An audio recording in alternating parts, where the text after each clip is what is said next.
자, 오늘 나누실 하나님의 말씀은 사도행전 4장 1절에서 12절까지 말씀입니다. 사도들이 백성에게 말할 때에 제사장들과 성전 맡은 자와 사두개인들이 이르러 예수 안에 죽은 자의 부활이 있다고 백성을 가르치고 전함을 싫어하여 그들을 잡음에 날이 이미 저물었으므로 이튿날까지 가두었으나 말씀을 들은 사람 중에 믿는 자가 많으니 남자의 수가 약 5천이나 되었더라. 이튿날 관리들과 장로들과 서기관들이 예루살렘에 모여 있는데 대제사장 안나스와 가야바와 요한과 알렉산더와 및 대제사장의 문중이 다 참여하여 사도들을 가운데 세우고 묻되 너희가 무슨 권세와 누구의 이름으로 이 일을 행하였느냐. 이에 베드로가 성령이 충만하여 이르되 백성의 관리들과 장로들아 만일 병자에게 행한 착한 일에 대하여 이 사람이 어떻게 구원을 받았느냐고 오늘 우리에게 질문한다면 너희와 모든 이스라엘 백성들은 알라. 너희가 십자가에 못 박고 하나님이 죽은 자 가운데서 살리신 나사렛 예수 그리스도의 이름으로 이 사람이 건강하게 되어 너희 앞에 섰느니라. 이 예수는 너희 건축자들의 버린 돌로서 집 모퉁이의 머릿돌이 되었느니라. 다른 이로서는 구원을 받을 수 없나니 천하 사람 중에 구원을 받을 만한 다른 이름을 우리에게 주신 일이 없음이라 하였더라. 아멘. 예, 한 주간 이런저런 뉴스를 보는데 참 세월이 이렇게 빠를 수 있는가라고 했던 사건이 벌써 이태원 참사가 1년이 지났습니다. 1년 전에 참 충격과 슬픔과 한으로 그렇게 보냈던 그 시절이 벌써 1년이 훅 지나가지고 마음 한구석에 이러다가 세월 막 가겠구나 해가지고 정신 똑띠 차리자. 그리고 믿음으로 살아가는 것이 무엇인가를 다시 한번 좀 마음을 다잡던 한 주간이었고, 그런 의미로 이번 한 주간 동안에 일어나는 그 뉴스들을 보면서 마음 한 곳으로 굉장히 아픔과 상처가 좀 컸습니다. 그 중에 하나는 여러분이 잘 아시는 그 인류 배우가 마약에 연루가 되고 또 가정의 선을 넘어서 일탈을 하는 장면을 통하여서 한 가정이 풍비박산이 날 뿐만 아니라 그들을 바라봤던 많은 그 사람들의 그 탄식과 또 아픔, 이런 것들이 참 힘들었는데, 그 뉴스를 통해서 여러분들이 조금 깨어 기도해야 될 부분은 뭐냐면은, 지금 드러나는 그 마약의 현상은 모든 기자들이 빙산의 일각이다 이렇게 얘기를 합니다. 그러니까 드러나지 않은 것들이 너무나 많고, 심지어는 지금 여러분들의 자녀 세대까지 이 마약의 손이 뻗쳐 있기 때문에 여러분들이 깨어 정신을 차리거나 기도하지 아니하면은 서서히 무너져가는 한국 교회 현실, 한국 이 사회의 현실을 보고 굉장히 좀 안타까운 한 주간을 좀 보냈습니다. 뿐만 아니라 여러분 세계 정세를 보게 되면은 그 이스라엘과 지금 하마스의 전쟁이 도대체 이게 해답을 찾을 수 없는 전쟁이거든요. 어느 편에 서기도 어렵습니다. 이거는 그들만의 민족 간의 갈등뿐만 아니라 종교 분쟁, 이권 다툼, 그리고 지역의 그 보더라인, 이 경계 문제부터 시작해서 복잡하게 얽힌 이 사건 속에서 인간의 악함이 뭐냐 하면은 무고한 시민들이, 특별히 어린 아이들이 3분의 1, 4분의 1이 이 전쟁을 통해서 죽어나갑니다.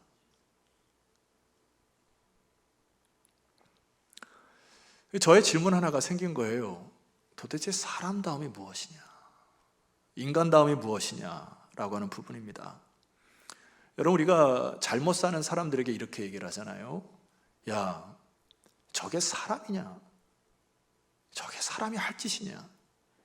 근데 여러분, 지금 이스라엘과 가자지구에 일어난 이 전쟁이 사람이 할 짓입니까? 영토의 분쟁을 통해서 그냥 폭격을 퍼불고, 나 한 대 때려? 너는 그냥 10대, 100배 때려줄 거야 하고 폭탄을 퍼붓고, 도대체 이 세대에 우리가 인간다움과 사람다움이 무엇인가를 우리가 다시 묵상해야 합니다. 여러분, 도대체 인간다움은 무엇으로부터 우리가 해석을 해야 됩니까? 여러분, 이거는 죄부터 우리가 문제로부터 정의부터 시작을 하지 않을 수가 없어요. 무슨 얘기냐면은 여러분 창세기 3장 화면을 봐주시죠. 여러분이 잘 아는 말씀이지만은 잘 모르는 말씀 중에도 하나입니다. 이게 죄의 근원인데 사탄이 우리를 꼬실레이션하는, 유혹하는 말씀 중에 하나인데 여러분 보세요. 한번 여러분 읽습니다. 시작. 너희가 그것을 먹는 날에는 너희 눈이 밝아져 하나님과 같이 되어 선악을 알 줄 하나님이 아심이니라. 지금 사탄이 선악과를 들이밀면서 뭐라고 유혹하냐면은 여러분에게도 마찬가지입니다. 너 이 선악과를 먹으면은 너희 눈이 밝아져서 뭐같이 된다고요? 그러니까 하나님같이 된다는 게 뭐예요, 여러분? 하나님같이 된다고 하는 유혹이 뭡니까? 이거는 너가 이것을 먹으면은 하나님처럼 되는 거고, 이제는 선악을 판단하는 주인이 네가 될 것이고, 이제 너 인생의 주인은 네가 아니고 하나님이 아니고 너가 된다라고 하는, 이게 유혹입니다. 그래서 이게 왜 위험하냐면은 우리의 주인 되신 하나님께서 모든 것을 다 허용하셨고 그 중에 선악과를 먹지 말라 한 이유는 뭡니까? 너의 주인이 이 하지 말라고 하는 법령을 지킴으로 너의 주인이 누구인지를 정확히 기억하라고 하는 부분 아니에요? 그런데 선악과를 따먹음으로 인하여 인간다움을 잃어버린 거군요. 사람다움을 잃어버린 겁니다. 자, 어떤 얘기냐면은 우리는 양심적으로 무엇을 하면 안 되는 걸 알아요.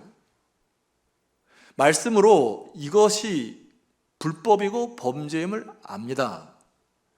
그런데 마약이라고 하는 것을 말이에요, 마약이라는 걸 하지 않아야 되는 것을 양심으로도 알고 법으로도 알고 성경 말씀으로도 아는데 이것을 넘어버립니다. 그리고 나면은 인간다움을 잃어버립니다. 사람답지 못해요. 안타까운 건 우리 자녀들이 좋아하는 GD라고 하는 가수도 최근에 마약으로 인하여서 지금 재판에 회부 중인데, GD가 말을 하는 거나 행동을 보면은 참 안타깝습니다. 사람다움을 잃어버린다. 가정에 선이 있습니다. 부부간에도 선이 있고요. 이거를 넘어버리는 순간 먹지 말라, 하지 말라고 하는 거를 하나님 당신 가만히 계세요, 내가 나의 유익과 쾌락을 위하여 내가 저지릅니다 하는 순간 사람답지 않습니다. 여러분, 한 배우의 일탈 행위를 통하여서 사회에 끼치는 파장의 역할이 얼마나 악하고 그 안에는 무슨 죄가 있고 그 자녀들은 어떻게 낯을 들고 다니는 이런 사람답지 못한 일들이 일어날까요? 여러분, 이스라엘과 가자 지구로 다시 가게 되면 1993년에 오슬로 협정을 맺습니다. 서로 간에 유엔이 중재하고 각 나라가 중재해서 보더라인을 정하게 되죠. 그런데 어느 순간 본인들의 이해나 본인들의 유익에 따라서 서로 정착촌을 갖다 밀어버리고 뺏고 하는 일들이 수백 년 동안 이어집니다. 결과를 내면은 하나님이 없는 나라, 하나님이 없는 민족, 하나님을 믿지 않고 하나님을 경외하거나 하나님을 두려워하지 않는 한 개인들은 그의 인생이 결과적으로 파멸로 치닫게 되는 걸 보시지 않아요? 죄를 정의합니다. 죄란 하나님이 없다고 생각하고 하나님이 있지만은, 하나님이 살아계시지만 하나님을 무시하고 개인이 주인화 되어가는 것을 성경은 죄라 합니다. 여러분, 예배 왜 나오셨습니까? 내 생각, 내 계획, 내 판단 내려놓고 아버지 하나님이 나의 주인이심을 인정하고 하나님의 뜻대로 살아가려고 결단하러 오신 거 아닙니까? 그래서 예배가 소중한 거죠. 하나님을 믿지 않거나 하나님을 두려워하지 않은 이 세대의 사람들, 이 세대의 자녀 세대들이 자기 멋대로 손을 대고 하지 말라는 것을 일을 저질러 버리고 끊임없이 타락하면서 인간다움을 잃어버리는 세대, 어떻게 회복할 수 있어요? 하나님을 경외함으로부터 시작이 됩니다. 그거는 본문의 말씀을 통하여서 여러분, 인간다움의 모습이 무엇인가 한번 볼게요. 지난주에 제가 여러분과 살펴봤던 나면서부터 못 걷게 된 이가 몸의 치료를 받습니다. 그런데 이 사람이 몸이 치료받은 것으로 기뻐 뛰었다고 성경은 기록하고 있죠. 들으신 분은 끄덕여 주시면 감사하겠습니다. 근데 거기서 끝났습니까? 아니잖아요. 곧이어 하나님을 찬송하며 나아가니라 했어요. 이게 인간다움이잖아요.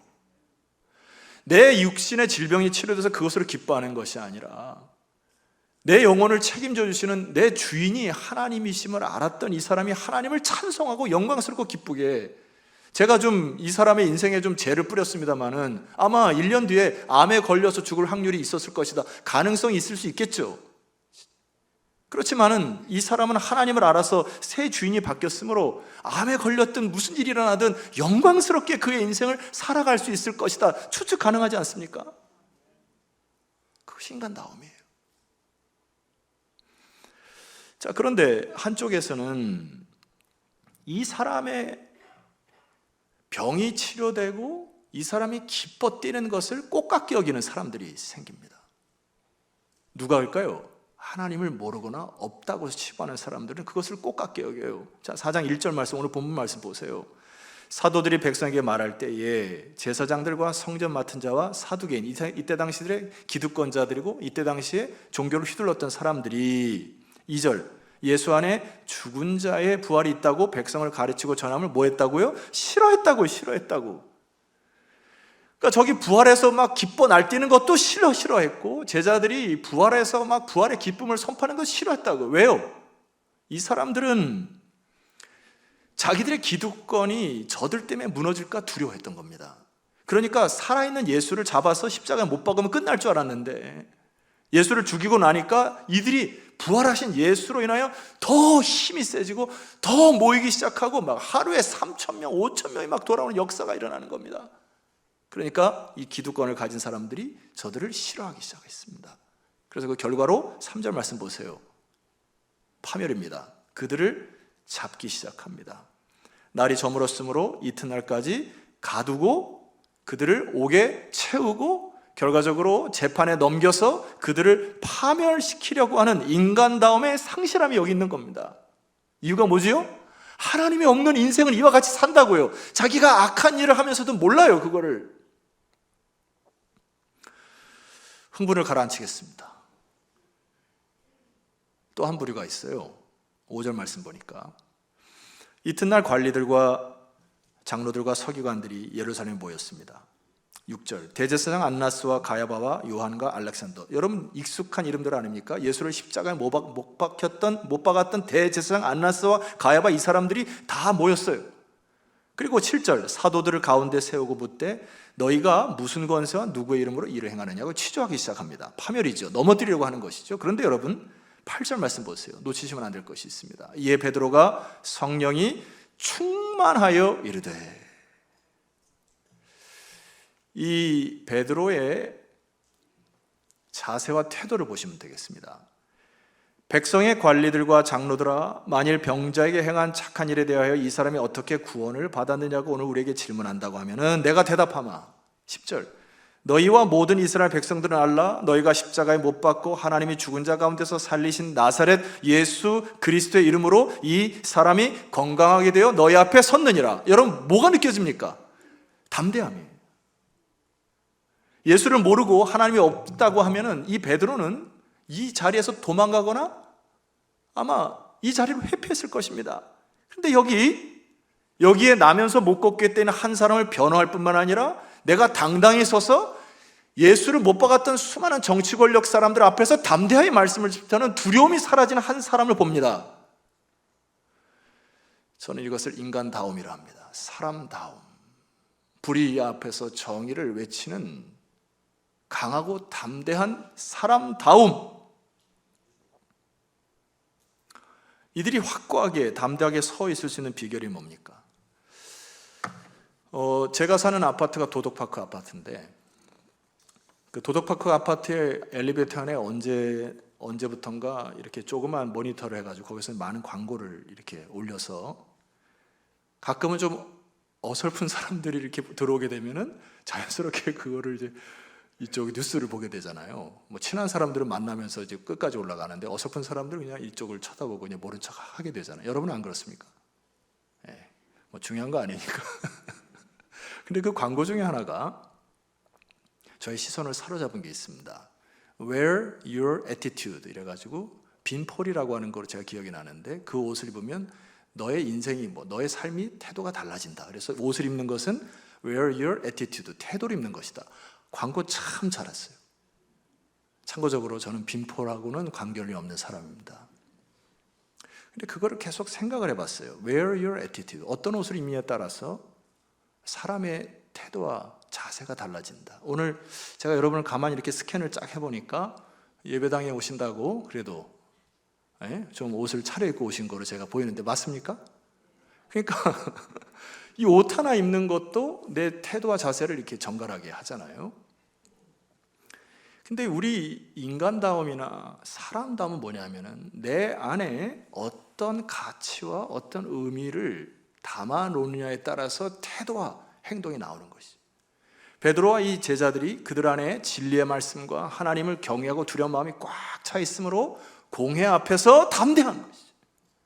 사회 불의 앞에서 담대한 것이죠. 그들의 마음속에 뭐가 차 있을까요? 여러분 11절 말씀을 보시게 되면은 이 부분을 함께 크게 선포해야 됩니다. 이 사람들의 마음속에 꽉 차 있는 말씀이 이 부분이 시편 118편 22절의 말씀인데 이들이 평소에 말씀을 묵상하여 이 어려운 시절에 딱 이 말씀을 통하여 진리 안에 굳게 서는 모습을 봅니다. 여러분 11절 선포합니다. 시작. 이 예새를 너희 건축자들의 버림돌로서 집 모퉁이의 머릿돌이 되었느니라. 너희들이 쓸모없다고 버린 돌이 성경에 기록되어 보니까 모퉁이 돌이 되었다라고 하면서 그 모퉁이 돌을 나는 믿어서 너희들 앞에 담대히 선다 얘기하는 것이죠.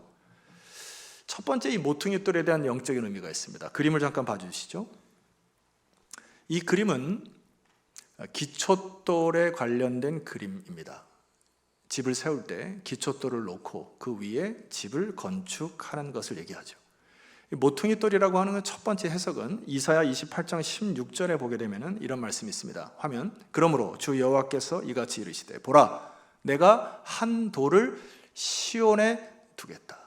여러분 시온이라는 단어가 지금 유대인들이 오해하는 단어 중에 하나입니다. 자기 시온이라는 단어를 예루살렘 주변으로 한 이스라엘을 영토로만 생각하기 때문에 그 땅을 차지하려고 그렇게 안다라는 거예요. 여러분들이 시온이라고 하는 것은 하나님이 다스리는 곳은 다 시온입니다.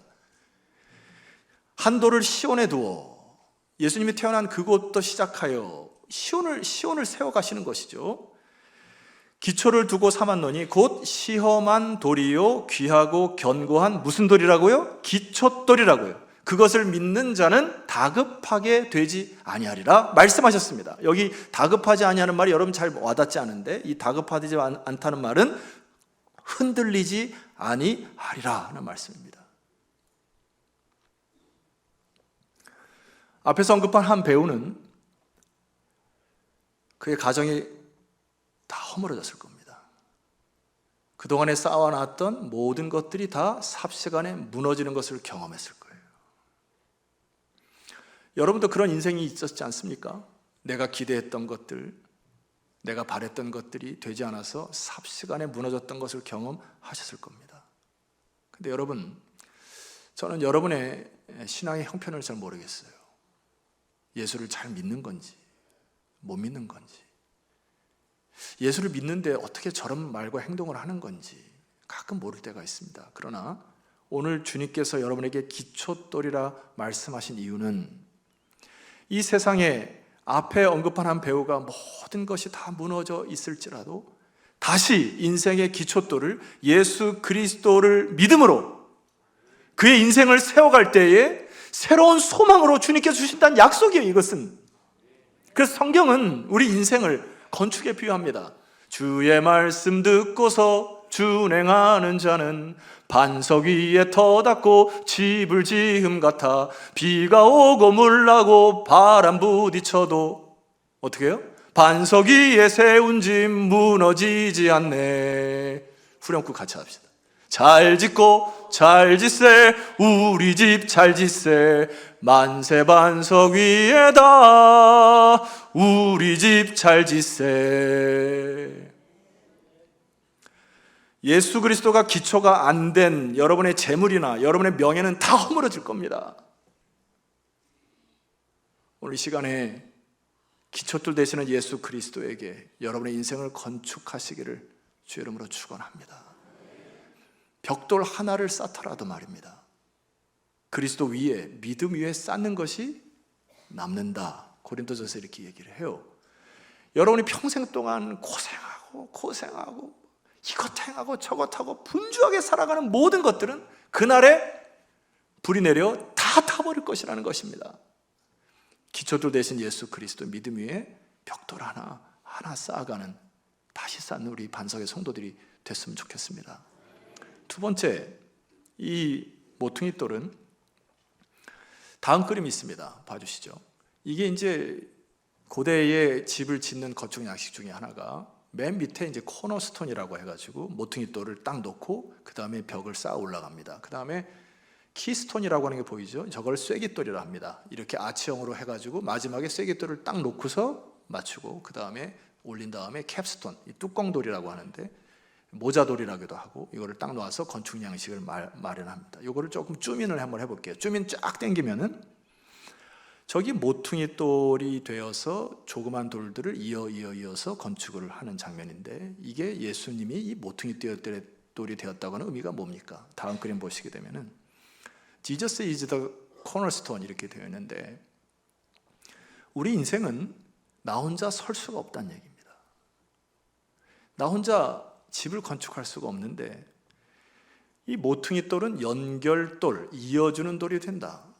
즉 하나님과 우리가 죄로 인하여 끊겨졌던 이 관계를 내 스스로 이을 수가 없는데, 예수님께서 한 손은 하나님 손을 잡으시고 한 손은 여러분의 손을 잡으셔서 이것을 이어서 하나님의 나라를 이어가는, 여러분들이 하나의 벽돌을 이어서 아름다운 공동체를 만들어가는, 그것이 주님이 되셨다는 것입니다.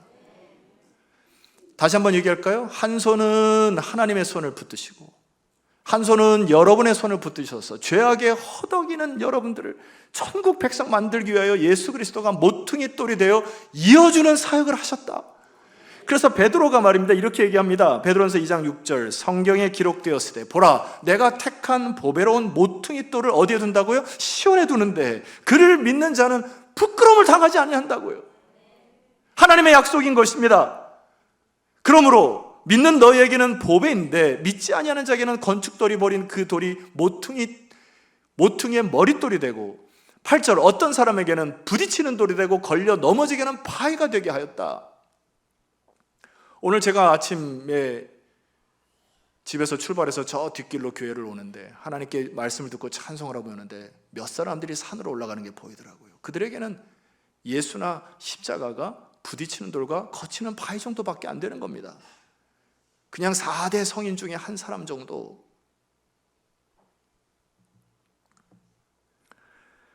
여러분은 주 예수 그리스도를 믿습니까? 여러분들이 잊어서는 안 되는 것은 이 사도 베드로의 고백이 회복되셔야 되죠. 내 평생에 보배와 같은 그 예수 그리스도를 만나는 것에 감사와 축복이 넘치는 인생, 주님은 여러분에게 모퉁이 돌이 되어주신다 약속하셨습니다.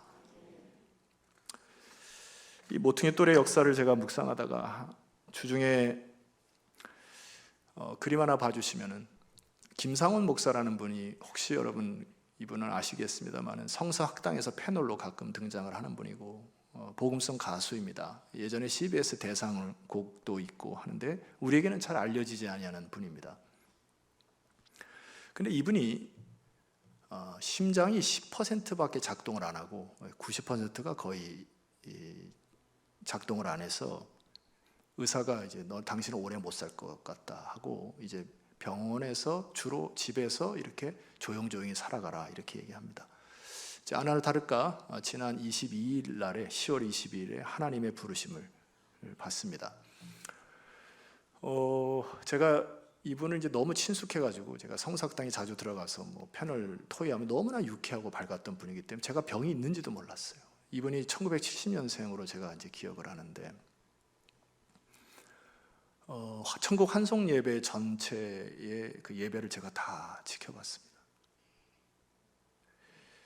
마지막에 아내가 와서 그 자녀들이 있거든요.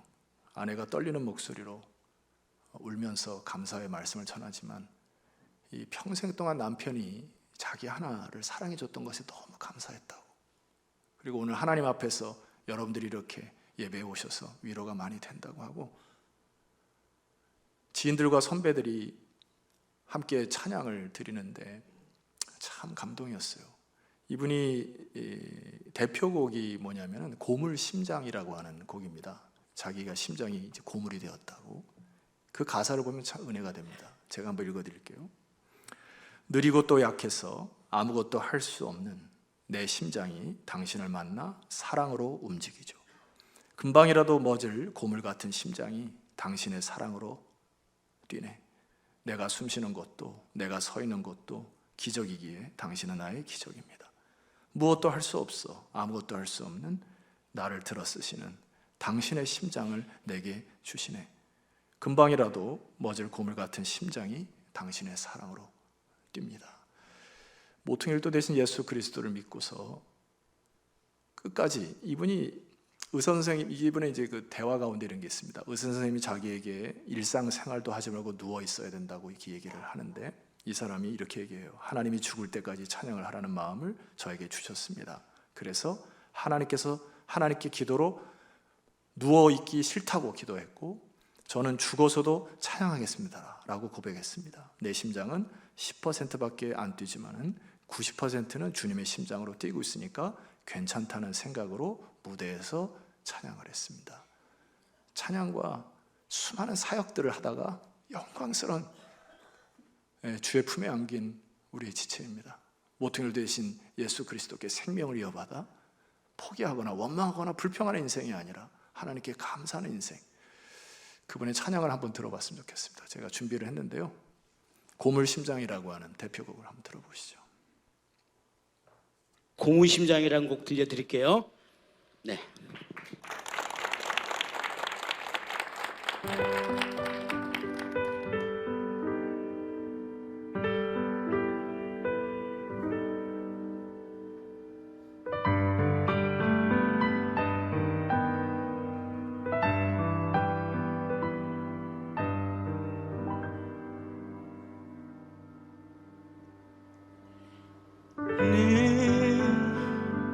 느리고 노약해서 아무것도 할 수 없는 내 심장이 당신을 만나 사랑으로 움직이죠. 금방이라도 멎을 고물 같은 심장이 당신의 사랑으로 뛰네.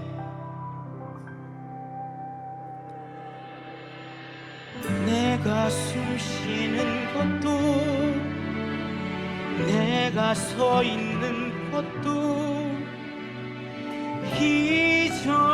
기적이기에 당신은 나의 기적입니다.